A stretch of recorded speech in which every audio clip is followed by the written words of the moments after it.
Hello, travelers. Boardman21 here, and today we're going to discuss some of the new uniques coming in patch 8.4. But first, let's take in this gorgeous one-handed sword. This is by far my most favorite, most appreciated artwork for a one-handed sword. In fact, out of all of the weapons in the game, this is my new favorite. It looks absolutely stunning, and every time I see new uniques coming in a patch, the artwork for them gets better and better. I'm always surprised how much better it gets in just a 3-month time span from the previous patch.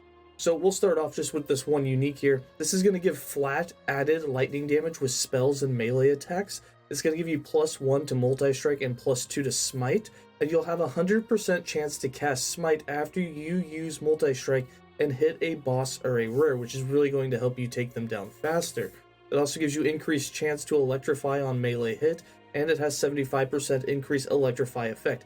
Essentially, it's allowing you with multi-strike to really stack into a couple of its main effects, and at the same time, it's allowing you to do a melee build and still get good lightning damage. Now, this is a one-handed sword, which allows you to do decent damage with your attack. Say you're using smite and you need adaptive spell damage, it's going to give you spell damage with it, and at the same time, in your other hand, you could always wear something that boosts that adaptive spell damage even more. You could have a scepter in your main hand and this sword in the offhand. You could dual wield these swords and still get decent lightning damage, because you'd have 56 adaptive lightning damage for your smite, which would have plus levels. I also am curious, since this is a one-handed sword and you can wear 2 of them, does that mean that you can get +4 levels to smite and 2 levels to multi-strike just by dual wielding this? If that's the case, at level 50 you are going to be doing some massive damage. That's +6 levels to smite without getting any exalted gear. That's a little crazy, but this could end up being one of my favorite new one-handed swords. I definitely think it's got some power behind it.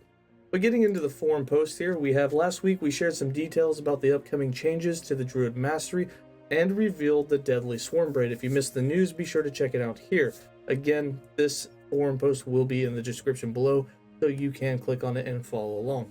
We have plenty more big reveals up our sleeves, so stay tuned in the following weeks. Today we are taking a look at a few Primalist and Sentinel specific unique items coming in patch 8.4.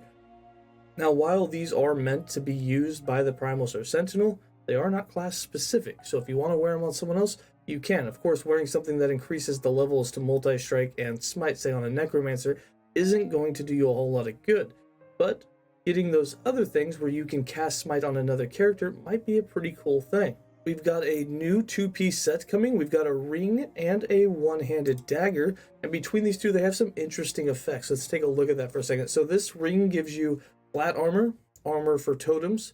It gives you +15 intelligence, and you can already think this is going for a Primalist, so it's a little weird to get into intelligence, but we'll discuss that here in a minute.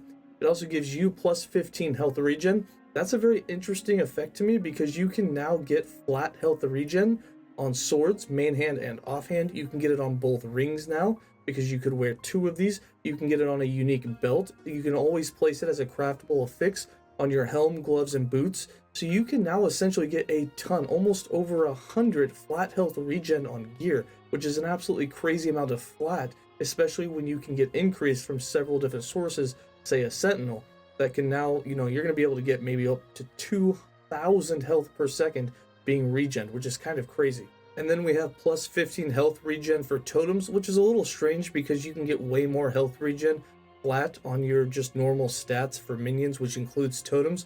So it's kind of weird that it's included here, but it works.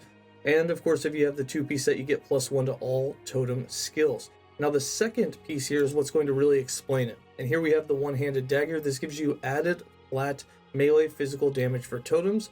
It gives you flat spell physical damage for totems. And then it gives you a huge increase of mana, as well as 1% critical strike chance for totems per point of intelligence that you have. That's the big one. And then it also gives you some critical strike multiplier for totems. Now, if you're wearing the 2-piece set, that means you get the +15 intelligence on the ring, which means that your totems are going to have 15% increased base critical strike chance on top of their normal 5%. So they're already going to be at 20%. A good synergy that my mind is already wrapping around with this is this node Ornithology inside of the Stormcrow ability that gives you intelligence per active crow. So in this case, you can have unlimited minions. They don't affect the amount of companions that you could have. you could have up to 3 crows. I think you can have 4 if you use uniques, but just normally summoning them, you can have 3 crows on the shaman, which means you can get 30 intelligence just from this one node for having 3 crows that are active, which means that you can bring that base crit chance up of your totems from 20% with another 30 intelligence just from here to 50% base critical strike chance. That's huge. Getting back into our uniques, our next one that we have here is called Harkar's Phoenix. This one's really cool. I really like this one. I really like the eagle head skull that you have with the wing. It's really cool, really nice artwork, and I really like the things that it has. So, +1 to Primalist melee attacks. It gives you added melee fire damage for you and your minions. You get increased melee damage, you get fire penetration. When a companion is downed, it is automatically revived after 2 seconds with a 10-second cooldown. And then here, the last one, my favorite. When a companion is revived by Harkar's Phoenix, it releases a burst of fire and gains 100 melee fire damage and 100% ignite chance for 20 seconds. So here's what I'm thinking in my head. If your companion dies, it'll automatically be revived, and then it gets a 20-second buff of 100 flat damage. So basically what this is telling me, it's going to have some insane damage, and you're going to want to scale it to where it basically has no life, and it has no survivability, so that it will die again after that 20 seconds. So it's going to have some really good leech, obviously, to keep itself alive for that 20 seconds when it has 100 flat damage.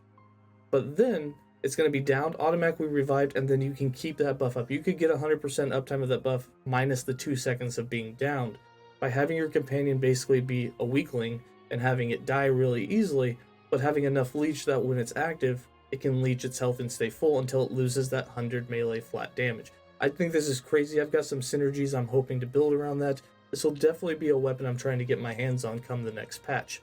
And then this next weapon, Paranoia.